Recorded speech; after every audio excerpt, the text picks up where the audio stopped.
दोस्तों फिर से स्वागत है आपके अपने यूट्यूब चैनल पे जिसका नाम है लर्न विद एडू फंडा। मैं हूं कौशल जायसवाल और दोस्तों फिर से लेकर मैं हाजिर हूं सुपर टेट की अगली क्लास, जो सुपर टेट, सी टेट और टेट जितने भी यूपी स्टेट के टीचिंग की प्रिपरेशन कर रहे होंगे सबके लिए इंपॉर्टेंट होने वाली क्लास है। बिकॉज आपको सबको पता है कि जो भी आगामी परीक्षाएं आने वाली हैं उनका एक ही पैटर्न है कि वो SCRT को फोकस करेंगे, उसी की गाइडलाइन पे पेपर बनेगा दोस्तों। और सही बात है, किसी भी स्टेट की परीक्षा देने से के लिए वह उसकी स्टेट की जो बुक होती है उसको फॉलो करना बेशक जरूरी हो जाता है। तो उसी को मद्देनजर रखते हुए मैंने आज की क्लास लेकर आई है। और आपको पता है दोस्तों, कल हमने 50 क्वेश्चन किए थे और आज 51 से फिर 50 क्वेश्चन करेंगे और एकदम बेसिक से उठाया हूँ दोस्तों। इसमें मोस्ट प्रीवियस ईयर क्वेश्चन भी हैं, एक्सपेक्टेड हैं और दोस्तों हर टॉपिक को मैंने टच किया है ताकि कहीं से भी क्वेश्चन बनकर आए, आपका छूटे नहीं। तो एक बार बता दीजिए दोस्तों, आवाज़ वगैरह सही हो तो आज की क्लास स्टार्ट की जाए। चलिए दोस्तों आज की क्लास स्टार्ट करते हैं।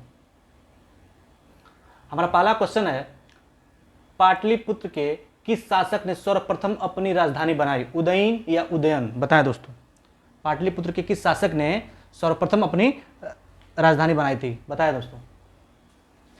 तो आपको पता है दोस्तों कि इसको मैंने कई बार बता चुका है कि उदयन जो था ये वह जो 16 महाजनपद की राजधानी वत्स थी, जो एकमात्र रिपब्लिक स्टेट था, उसका ये राजा था। और हम बात किसी कर रहे हैं दोस्तों, पाटलिपुत्र की शासक ने सर्वप्रथम किसने राजधानी बनाई दोस्तों? तो उदयन ने पाटलिपुत्र को सबसे पहले अपनी राजधानी घोषित किया था। नेक्स्ट है हमारा, कौटिल्य के पुस्तक अर्थशास्त्र में कितने चैप्टर हैं? 10 या 15? बताएं दोस्तों, बताएं दोस्तों, जल्दी जल्दी बताएं। जी हाँ, बिल्कुल सही है, आपका जवाब सही आ रहा है। कौटिल्य के पुस्तक अर्थशास्त्र में कितने चैप्टर हैं दोस्तों? तो 15 चैप्टर हैं। और आपको पता है दोस्तों कि अर्थशास्त्र कौटिल्य ने वहाँ की अर्थ इकोनॉमिक्स की सबसे पहली पुस्तक मानी जाती है। और सबसे बड़ी बात यह है दोस्तों इसमें कि अर्थशास्त्र क्या था? मनुस्क्रिप्ट था। मनुस्क्रिप्ट के तौर पे लिखा गया था अर्थशास्त्र, जिसे बाद में इंग्लिश ट्रांसलेशन किसने किया था? राम साहनी ने इसको किया हुआ था दोस्तों। तो नेक्स्ट है इसका, यूनानी लेखकों ने चंद्रगुप्त के लिए किस नाम का उल्लेख किया है? यूनानी लेखकों ने चंद्रगुप्त के लिए किस नाम का उल्लेख किया है? सेंड्रोकेटस या कदफिसस? बताएं दोस्तों, यूनानी लेखकों ने किसके लिए वो किया था? बताएं दोस्तों। तो बिल्कुल सही दोस्तों, आपका जैसे जवाब आ रहा है, यूनानी लेखकों ने चंद्रगुप्त के लिए किस नाम का उल्लेख किया था? सेंड्रोकेटस। उनका कई यूनानी लेखकों ने यह बताया था कि चंद्रगुप्त को सेंड्रोकेटस की उपाधि दी थी। और कुछ लेखकों ने यह भी माना कि जो सेंड्रोकेटस है वही चंद्रगुप्त मौर्य था। चंद्रगुप्त मौर्य की बात हो रही दोस्तों, मौर्य साम्राज्य का सबसे महान शासक मौर्य। नेक्स्ट है हमारा कि चंद्रगुप्त मौर्य के बाद मगध की गद्दी पर कौन बैठा? बिंबिसार या बिंदुसार? बताएं दोस्तों, चंद्रगुप्त मौर्य के बाद मगध की गद्दी पर कौन बैठा? बिंबिसार बैठा था या बिंदुसार बैठा था? जल्दी जल्दी बताएं दोस्तों। बिल्कुल सही जवाब दे रहे हैं मोनिका जी कि चंद्रगुप्त मौर्य के बाद मगध की गद्दी पर कौन बैठा था दोस्तों? तो बिंदुसार बैठा था। बिंबिसार और बिंदुसार में कंफ्यूज नहीं होना चाहिए दोस्तों, अधिकतर बच्चे कंफ्यूज जाते हैं। बिंबिसार और बिंदुसार दो अलग अलग व्यक्ति हैं। ये हर एक वंश का शासक है और बिंदुसार मौर्य वंश का शासक था। और चंद्रगुप्त मौर्य के मरने के बाद उसकी गद्दी पर कौन बैठा था? बिंदुसार। और बिंदुसार ने ही कौन सी उपाधि धारण की थी दोस्तों? तो अमित्रघात की उपाधि धारण की थी। अमित्रघात की उपाधि धारण की थी। और अमित्रघात का अर्थ होता है दोस्तों शत्रुओं को विनाश करने वाला। नेक्स्ट है हमारा कि अमित्रघात की उपाधि किसने धारण की? अभी बताया दिया मैंने, बिंदुसार। नेक्स्ट है हमारा, अशोक ने अपनी पुत्री को श्रीलंका क्यों भेजा? धर्म के प्रचार के लिए या फिर द्वितीय बौद्ध संगति के लिए? बताएं दोस्तों, जल्दी जल्दी बताएं कि अशोक ने अपनी पुत्री को श्रीलंका क्यों भेजा था? बिल्कुल सही जवाब आपका, अशोक ने अपनी पुत्री को श्रीलंका क्यों भेजा था दोस्तों?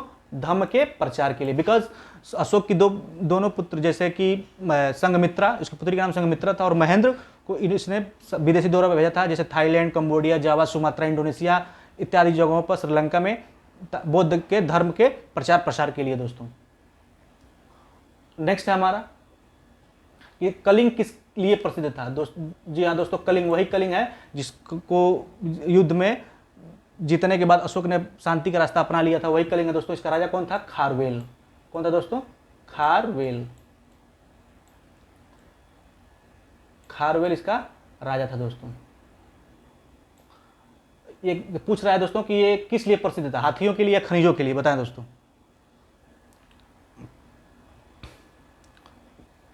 बताइए दोस्तों, खारवेल किस लिए प्रसिद्ध था?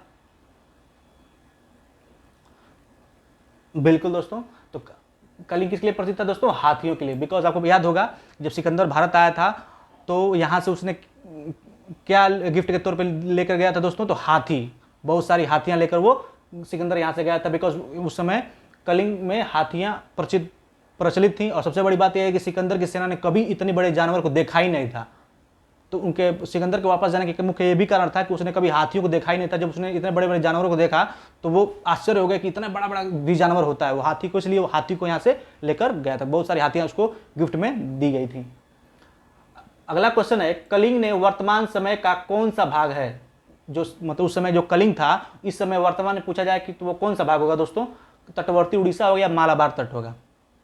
मालाबार तट मतलब आपका ये पश्चिम वाला भाग, मालाबार तट है नीचे, ऊपर कोंकण तट।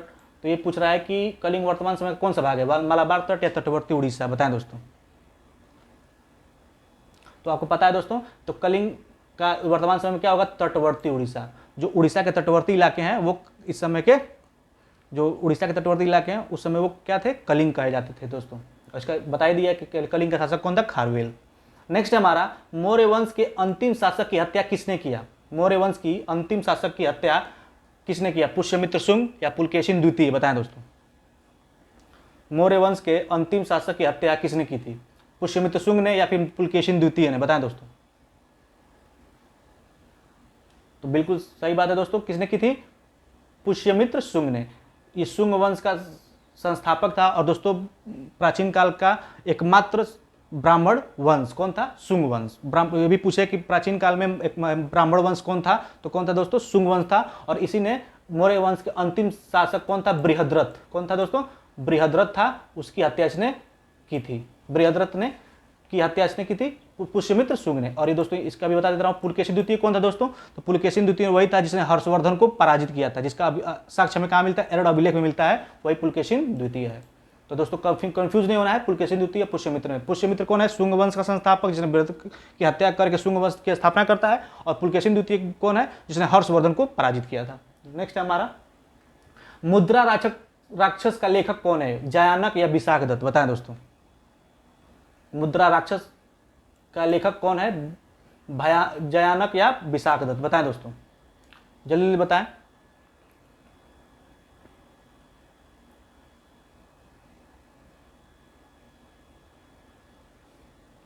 बिल्कुल सही दोस्तों, तो मुद्रा राक्षस का लेखक कौन है? विशाखदत्त। और दोस्तों विशाखदत्त में है क्या? तो विशाख, जब मुद्रा राक्षस आप पढ़ेंगे तो उसमें एकमात्र यही बताया गया है, और भी बहुत सारी चीज़ों का संकलन है, लेकिन सबसे फोकस क्या दिया गया है कि घानानंद को हराने के लिए चाणक्य ने जो गुप्त चालों का प्रयोग किया था, बहुत सारी विधियों से घानानंद को उसने कमजोर किया था राज्य को, तो उसका सारा वर्णन किसमें दिया गया दोस्तों? विशाखदत्त में दिया गया है।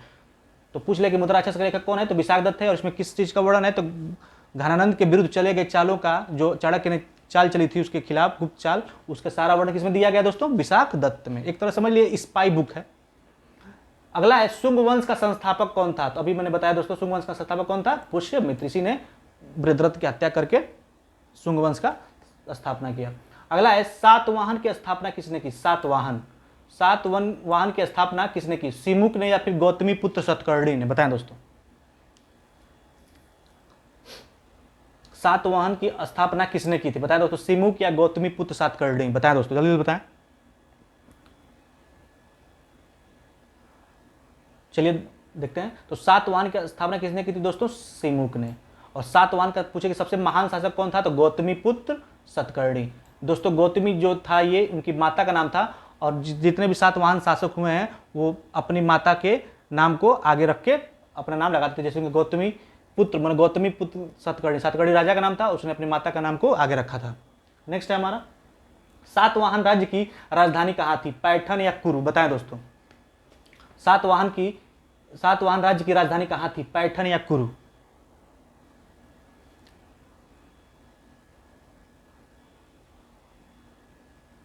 चलिए देखते हैं दोस्तों। तो सातवाहन राज्य की राजधानी कौन थी दोस्तों? पैठन। पैठन कह लीजिए या प्रतिष्ठान कह लीजिए दोस्तों। प्रतिष्ठान, प्रतिष्ठान भी इसको लिखा जा सकता है, तो आप कंफ्यूज नहीं होइएगा, प्रतिष्ठान या पैठन। अब कुरु क्या है दोस्तों? ये तो महाभारत के समय कुरु राष्ट्र जो था, जिसकी राजधानी थी वो है। अगला है सातवाहन वंश का महानतम शासक कौन था? तभी मैंने बताया दोस्तों, गौतमीपुत्र सतकर्णी। संस्थापक कौन हो जाएगा? राजा सिमुक संस्थापक था और गौतमीपुत्र सतकर्णी उसका महान शासक था सातवंश का। अगला है शक शासकों में सबसे प्रसिद्ध शासक कौन था? रुद्रदमन या चस्टड़? बताएं दोस्तों। शक शासकों में सबसे, ये एक जनजाति थी दोस्तों शक, तो शासकों में सबसे प्रसिद्ध शासक कौन था? रुद्रदमन या चस्टड़? बताएं दोस्तों।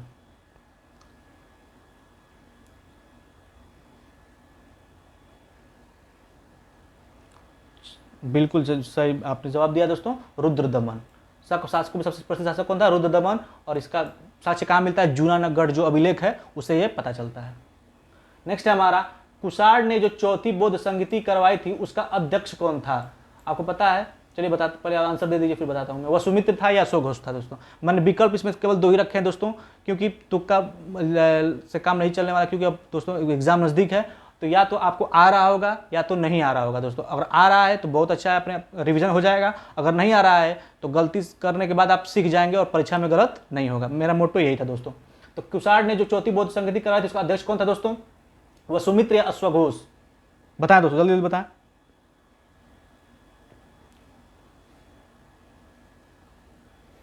उम्मीद है आपने आंसर दे दिया होगा दोस्तों।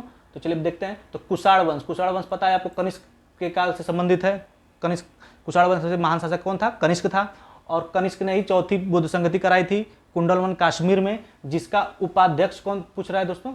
उसका अध्यक्ष पूछ रहा है, तो कौन है दोस्तों? अश्वघोष। उसका अध्यक्ष कौन था दोस्तों? अश्वघोष था। और उसका ये भी पूछ ले कि वाइस प्रेसिडेंट कौन था, तो कौन था दोस्तों? वसुमित्र। ये दोनों बौद्ध संगति से संबंधित है। वाइस प्रेसिडेंट कौन था दोस्तों? वसुमित्र। कंफर्म है? कुषाण वंश जिसने चौथी बौद्ध संगति हुई थी, जिसमें 4 बातें याद रखनी है दोस्तों आपको। कौन कौन सी? चौथी बौद्ध संगति कनिष्क ने करवाई थी। कहाँ करवाई थी? कुंडलवन कश्मीर में करवाई थी। उसका अध्यक्ष कौन था? तो अश्वघोष था। वाइस प्रेसिडेंट कौन था? वसुमित्र था। और सबसे बड़ी बात कि चौथी बुद्ध संगति में ही बौद्ध धर्म 2 भागों में बट गया, हीनयान और महायान। तो अब कभी क्वेश्चन आ जाइए कि हीनयान और महायान किस बौद्ध संगति में बटा, तो किस में बटा था दोस्तों? चौथी बौद्ध संगति में, जिसने किसने करवाया था? कनिष्क ने करवाया था। नेक्स्ट है हमारा, संस्कृत नाट्य का पिता किसे कहा जाता है? अश्वघोष या कालिदास? बताएं दोस्तों। संस्कृत नाट्य का पिता किसे कहा जाता है? संस्कृत नाट्य का पिता किसे कहा जाता है? जल्दी बताएं दोस्तों। संस्कृत नाट्य का पिता किसे कहा जाता है? तो दोस्तों किसे कहा जाता है? चलिए इसका आप होमवर्क देंगे, आप कमेंट में जरूर जवाब दें दोस्तों कि संस्कृत नाट्य का पिता किसे कहा जाता है, वरना अगली सेशन में मैं बताऊंगा ही। अगला है नेक्स्ट, सबसे पहले भारत में सोने के सिक्के किस शासक ने जारी किए थे? तो कई बार मैंने बताया दोस्तों, किसने किए थे? विम कदफिसस ने सबसे पहले जारी किए थे दोस्तों। उसके बाद से कुषाणों ने सबसे ज़्यादा सर्वाधिक, पूछे कि सबसे ज़्यादा सर्वाधिक सोने सिक्के किसने चलाए? तो कनिष्क माने कुषाण वंशों ने सबसे ज़्यादा सिक्के सोने के चलाए थे।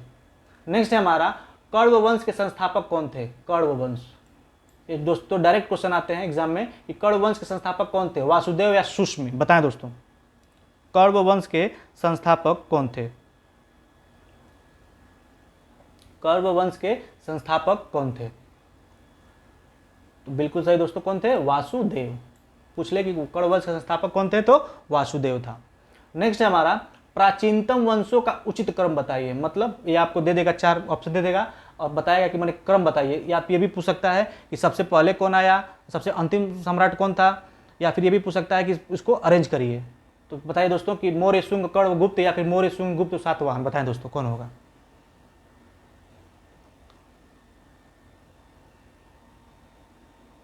तो उम्मीद है आपने आंसर दे दिया होगा दोस्तों। तो सबसे पहले कौन आया था? मौर्य।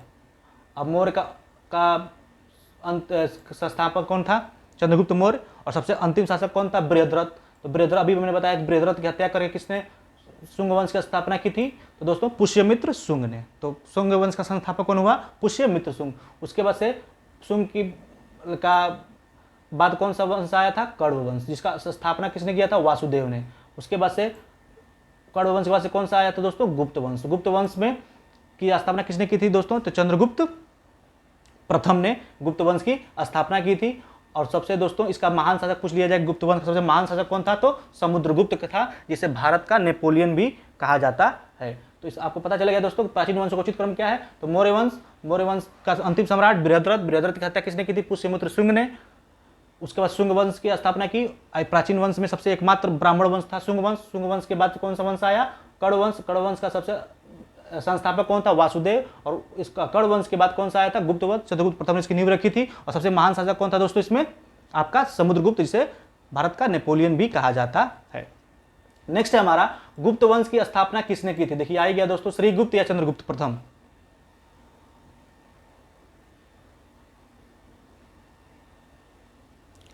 उम्मीद है आपने आंसर दे दिया होगा दोस्तों। तो किसी आपको एनसीईआरटी में आपको श्रीगुप्त देखने को मिलेगा और एससीईआरटी में आपको चंद्रगुप्त प्रथम भी देखने को मिलेगा दोस्तों। तो आप जैसा ऑप्शन रहेगा आप उस हिसाब से कर लीजिएगा। नेक्स्ट है हमारा कि किस वंश को भारत की संस्कृति में कला व संस्कृति का स्वर्ण युग कहा जाता है?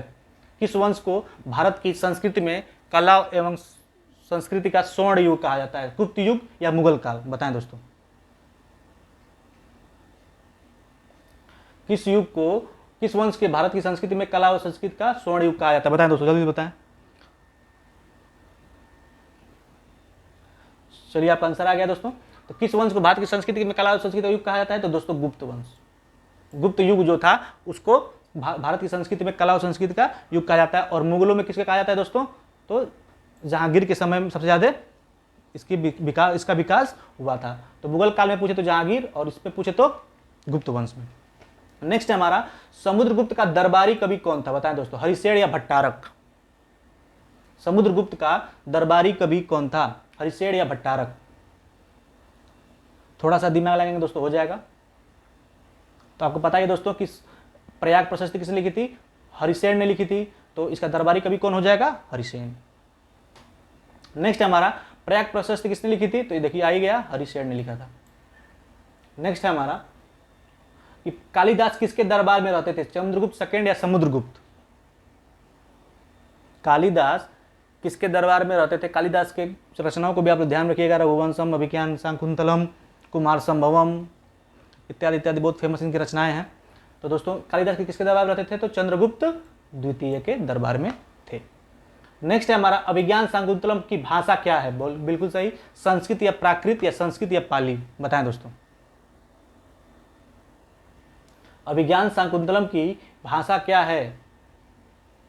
संस्कृत प्राकृत या संस्कृत पाली? तो आप सबको पता है दोस्तों, संस्कृत पाली नहीं बल्कि संस्कृत और प्राकृत थी। इसमें एक बात बताने वाली है दोस्तों, उस समय जब अभिज्ञान शाकुंतलम की रचना हुई तो जो उच्च वर्ग थे वो संस्कृत के लिए जाने जाते, मतलब उन्हीं मतलब अलाउ था कि संस्कृत में अपना अध्ययन कर सकते हैं। और जो नीच जाति जो थी, मतलब जैसे शूद्र वगैरह, उन्हें क्या था? वो प्राकृत। इसी से अब अंदाजा लगा सकते हैं कि कालिदास के समय संस्कृत किसके लिए था दोस्तों? उच्च वर्गों के लिए, और प्राकृत का था निम्न वर्गों के लिए भाषा थी उस समय। नेक्स्ट है हमारा, शक विजय के उपरांत चंद्रगुप्त सेकंड ने कौन से सिक्के चलाए? शक विजय के उपरांत चंद्रगुप्त सेकंड ने कौन से सिक्के चलाए? बताएं दोस्तों। ये गुप्त वंश की बात हो रही है दोस्तों। शक विजय के उपरांत चंद्रगुप्त ने कौन से सिक्के चलाए थे दोस्तों? चांदी के या सोने के? बताएं। तो दोस्तों शक विजय के बाद कौन से सिक्के चलाए थे? चांदी के, जिसे रजत, मतलब रजत के सिक्के चलाए थे। रजत भी देखने को आपको एग्जाम में मिल सकता है, तो कंफ्यूज नहीं होगा, रजत को ही चांदी बोला जाता है। नेक्स्ट है हमारा, स्कंदगुप्त के शासनकाल में किसने आक्रमण किया था? ये भी महान शासक हुआ गुप्त में। स्कंदगुप्त के शासनकाल में किसने आक्रमण किया था? मंगोलों ने या हुडू ने? बताएं दोस्तों।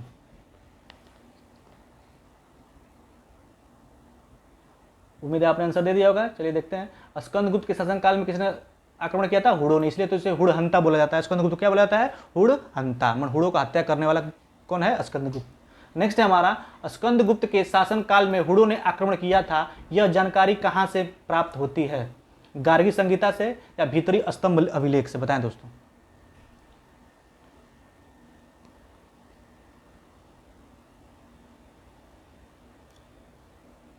तो उम्मीद है आपने आंसर दे दिया दोस्तों।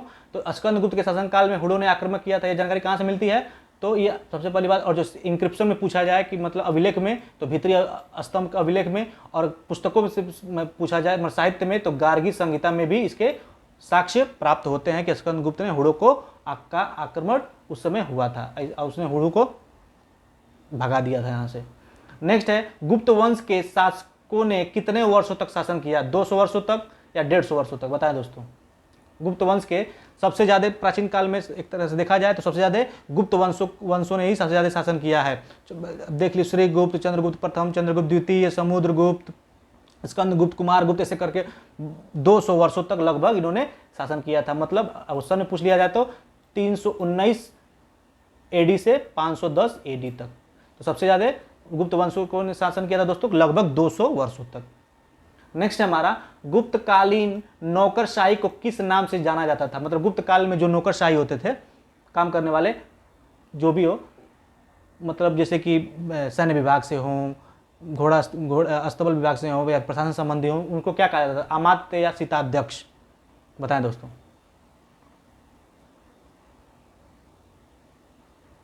तो उम्मीद है आपने आंसर दे दिया होगा दोस्तों। तो अमात्य बोला जाता था। गुप्त काल में नौकरशाही को किस नाम जाना जाता था? अमात्य से। और सीताध्यक्ष वैदिक काल में जो सीता किसको बोला जाता था दोस्तों? भूमि कर को सीता बोला जाता था, और उसके अध्यक्ष भूमि कर लेने वाले को क्या बोलते थे? सीता अध्यक्ष बोलते थे। अगला है, मेहरौली के लौह स्तंभ पर किस राजा के विजय का उल्लेख है? चंद्रगुप्त विक्रमादित्य या चंद्रगुप्त प्रथम? बताएं दोस्तों। मेहरौली के लौह स्तंभ पर किस राजा के विजय का उल्लेख है? अब बहुत लेट से कमेंट कर रहे हैं दोस्तों, जल्दी लिखिए।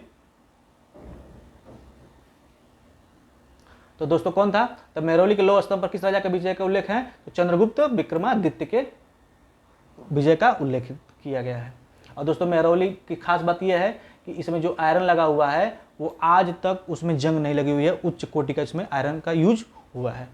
नेक्स्ट हमारा, गुप्तकालीन चित्रकला का उत्कृष्ट रूप मिलता है एलोरा में या अजंता में? गुप्तकालीन चित्रकला का, अभी मैंने बताया, अभी क्वेश्चन आया था कि सबसे ज़्यादा कला और संस्कृति का विकास किस युग में हुआ था? तो गुप्त काल में, स्वर्ण युग उसको बोला जाता है। तो सबसे ज़्यादा उत्कृष्ट रूप मिलता है तो दोस्तों अजंता में। अजंता, और अजंता कहाँ है दोस्तों? औरंगाबाद महाराष्ट्र में है। कहाँ है दोस्तों? महाराष्ट्र में है ये अजंता। और सबसे ज़्यादा चित्रकला का उत्कृष्ट रूप में देखने को मिलता है। नेक्स्ट हमारा, अजंता की चित्रकारी में कौन सी शैली का प्रयोग हुआ है? अजंता की चित्रकारी में कौन सी शैली का प्रयोग हुआ है? किशनगढ़ शैली या फ्रेस्को पेंटिंग?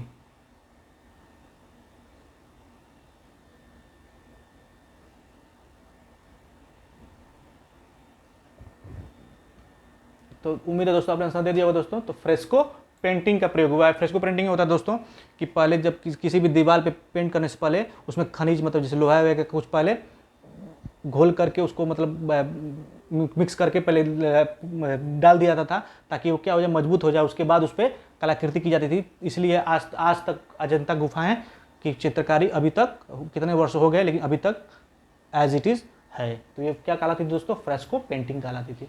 अजंता गुफा कहाँ है? तभी बताया मैंने, औरंगाबाद महाराष्ट्र में।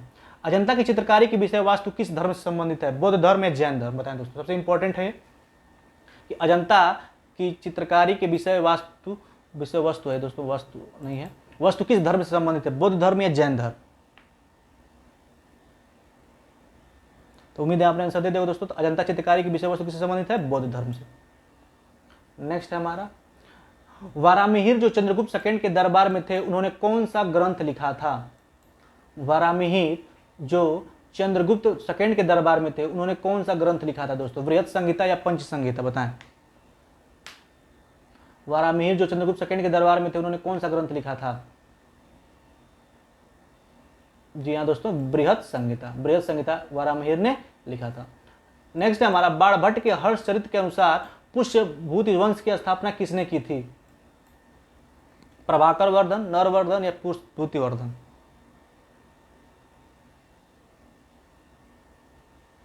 तो उम्मीद है आपने आंसर दे दिया दोस्तों। तो बाणभट्ट के हर्षचरित में किसका वर्णन है? पुष्यभूति वर्धन। मतलब बाणभट्ट के हर्षचरित के अनुसार पूछा जाए तो पुष्यभूति वर्धन के अनुसार उसने ही स्थापना की थी। किसकी? पुष्यभूति वंश की स्थापना की थी।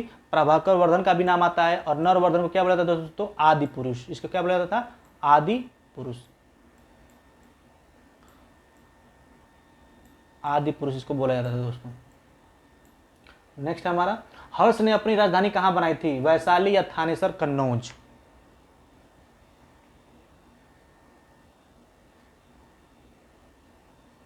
तो उम्मीद है आपने आंसर दे दिया। हर्ष ने अपनी राजधानी कहां बनाई दोस्तों? थानेसर बनाई थी, जो कन्नौज का एक कस्बा था।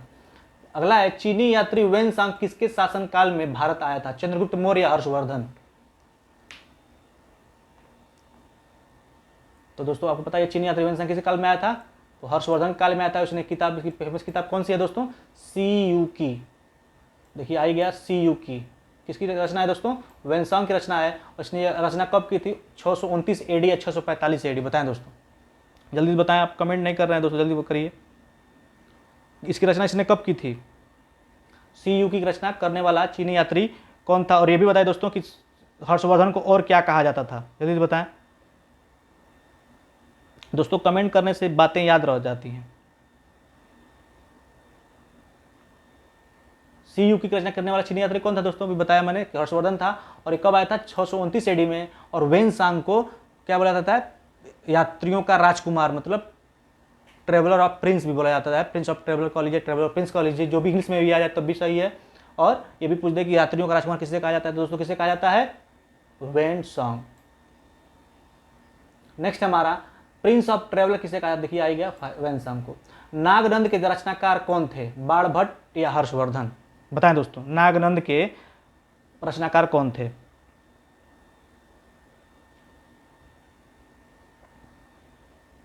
तो दोस्तों आपको पता ही होगा कि बिल्कुल सही है। नागनंद के रचनाकार कौन थे? हर्षवर्धन। हर्षवर्धन भी साहित्य में रुचि रखता था और उसने खुद लिखी थी ये नागनंद। गृहवर्मा किस वंश का था? अब दोस्तों ये तो अब बताइए कि गृहवर्मा कौन था, लेकिन किस वंश का था? तो मैं बता दे रहा हूं, मोखरी वंश का था। लेकिन ये गृहवर्मा था क्या? ये गृहवर्मा कौन था? बताएं दोस्तों। बिल्कुल सही दोस्तों, गृहवर्मा कौन था? तो जो हर्षवर्धन की पत्नी बहन थी राजश्री, हर्षवर्धन की बहन कौन थी? राजश्री। उसी का ये क्या था? पति था। कौन? गृहवर्मा। गृहवर्मा कौन था दोस्तों? राजश्री का पति था। और वेनसांग क्या क्या लगेगा? वो बहनों ही लगेगा। और सबसे बड़ी बात ये थी दोस्तों कि इसकी हत्या जब हो गई थी तो हर्षवर्धन मात्र 14 वर्ष का था और वो इतना तैयार नहीं था कि वो गद्दी पर बैठे। लेकिन उसके हर्षवर्धन का एक मित्र था दिवाकर, उसकी सहायता पे इसने गद्दी संभाली और संयुक्त राजश्री को अपने पास बुला लिया और वहाँ और अपनी राजधानी को वहीं पे शिफ्ट कर लिया था दोस्तों, और वहीं से उसने शासन किया था। नेक्स्ट हमारा वर्धन वंश का प्रथम शासक कौन था? वर्धन वंश का प्रथम शासक कौन था? प्रभाकर वर्धन या हर्षवर्धन? आपको पता है दोस्तों, प्रभाकर वर्धन। अभी बताया, अगर पूछ ले कि हर्षचरित्र, बाणभट्ट के हर्षचरित्र के अनुसार वर्धन वंश का संस्थापक कौन था दोस्तों? कौन था? पुष्यमित्र वर्धन। और उस तरह पूछे कि वर्धन वंश का संस्थापक कौन था? तो प्रभाकर वर्धन। अगला है हर्षवर्धन की मृत्यु कब हुई? 647 एडी में या 606 एडी में? बताएं दोस्तों, इसके तो आप जवाब जल्दी दीजिए। हर्षवर्धन की मृत्यु कब हुई? तो दोस्तों बताता हूं मैं, 606 ईस्वी में एडी में वो क्या हुआ था? उसी गद्दी पर बैठा दोस्तों, गद्दी पर बैठा था वो। 606 ईस्वी में वो गद्दी पर बैठा और 647 एडी में उसकी मृत्यु हो गई, मतलब डेथ कब हुई थी दोस्तों? 647 एडी में। और 606 एडी में वो क्या हुआ था? गद्दी पर बैठा था। अगला है चंद्रावर का युद्ध किसके बीच लड़ा गया? जयचंद और मोहम्मद गौरी, बाबर और इब्राहिम लोदी। बताएं दोस्तों, चंद्रावर का युद्ध कब लड़ा गया था?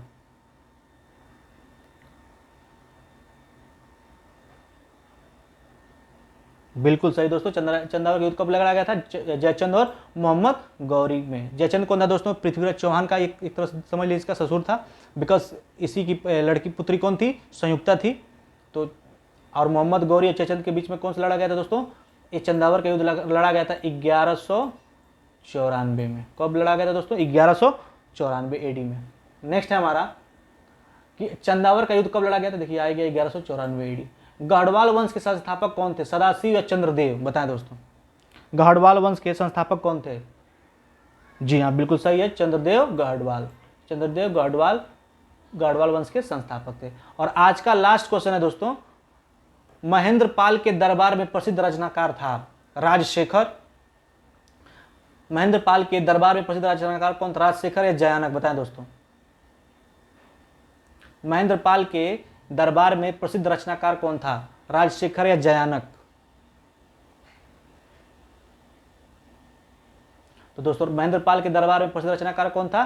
राजशेखर। और इसने दोस्तों इसके प्रसिद्ध रचना कौन थी? रचना आपको होमवर्क में मुझे बताना, मतलब कमेंट में बताना है कि राजशेखर की प्रसिद्ध रचना कौन थी। ये आपका होमवर्क रहेगा, आप कमेंट बॉक्स में जरूर बताएंगे इसका।